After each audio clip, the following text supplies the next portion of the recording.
Merry Christmas! It's me, Santa Claus. It's Christmas Eve. You know what that means. I'm going to be leaving here shortly to start delivering presents all around the world. I thought the best story to read for that would be a story written by Clement C. Moore called "'Twas the Night Before Christmas." This particular version is illustrated by Henry Fisher. There are many versions of this story in different things, so maybe every year we could just read a different one. How does that sound?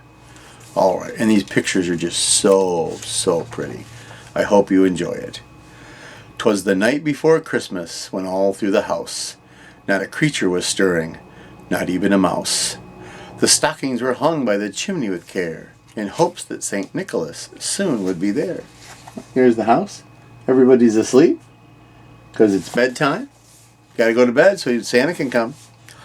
The children were nestled all snug in their beds, while visions of sugar plums danced in their heads. And Mama in her kerchief, and I in my cap, had just settled our brains for a long winter's nap.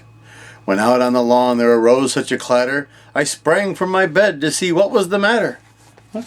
There's Dad jumping out of bed. Mom's sleeping. Kids are sleeping. But he heard a noise. Oh. Away to the window I flew like a flash, tore open the shutters and threw up the sash. The moon on the breast of the new-fallen snow gave a luster of midday to objects below, when what to my wondering eye did appear but a miniature sleigh and 8 tiny reindeer. Look, it's my reindeer and me. The little old driver so lively and quick, I knew in a moment it must be St. Nick. More rapid than eagles his coursers they came, and he whistled and shouted and called them by name. Uh-oh, we're going to say the reindeer's name. Do you know the reindeer's name? Well, here's your chance to hear it. Now Dasher, now Dancer, now Prancer and Vixen, on Comet, on Cupid, on Donner and Blitzen, to the top of the porch, to the top of the wall. Now dash away, dash away, dash away all. There's my reindeer. Look at how pretty they are. Handsome fellas. As leaves that before the wild hurricane fly, when they meet with an obstacle mount to the sky, so up to the housetop the coursers they flew, with a sleigh full of toys, and St. Nicholas too. And then in a twinkling I heard on the roof the prancing and pawing of each little hoof. Yay! I made it to the roof. Oh, hold on. I think I might have missed a page. Did I? Let's see. Nope. He was dressed all in fur, from his head to his foot, and his clothes were all tarnished with ashes and soot. A bundle of toys he had flung on his back, and he looked like a peddler just opening his sack. Oh, I missed a piece of it over here. As I drew in my head and was turning around, on the chimney St. Nicholas came with a bound. And now the other part. I'm sorry I missed that part. He was dressed all in fur from his head to his foot, and his clothes were all tarnished with ashes and soot. A bundle of toys he had flung on his back, and he looked like a peddler just opening his pack. Look there I am coming down the chimney.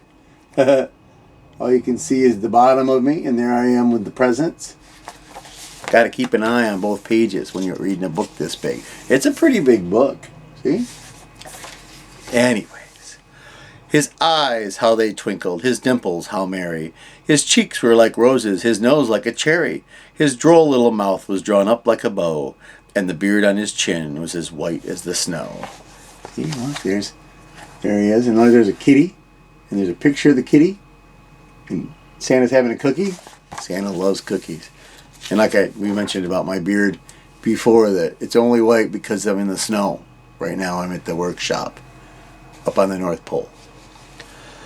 He had a broad little face and a round little belly that shook when he laughed like a bowl full of jelly.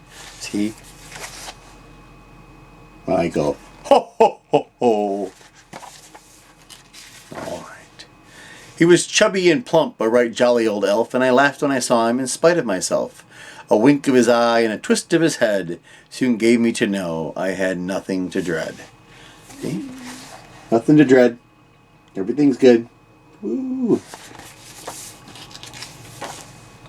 He spoke not a word, but went straight to his work, and filled all the stockings, and turned with a jerk, and laying his finger aside of his nose, and giving a nod, up the chimney he rose. That's how I get back up the chimney. Go like that, and then whoosh. He sprang to his sleigh, to his team gave a whistle, and away they all flew like the down of a thistle. But I heard him exclaim ere he drove out of sight, Happy Christmas to all, and to all a good night. I love that story. It's very good. It's another older story, too. It was written a very long time ago. So, it's Christmas Eve, so I'm leaving here shortly. And let's, yep, that was a great story. I'm glad that we got to read stories all through Christmas. In the meantime, you have an excellent Merry Christmas. And, oh no, the clock on the workshop says I'm kind of running a little bit late. I have to go, okay? I have to go. Dasher, Dancer, Prancer, Vixen, Comet, Cupid, Donner, Blitzen. Somebody wake up Rudolph. I heard there's fog. Fog over Cleveland. Let's go! We gotta deliver these presents! You have a Merry Christmas.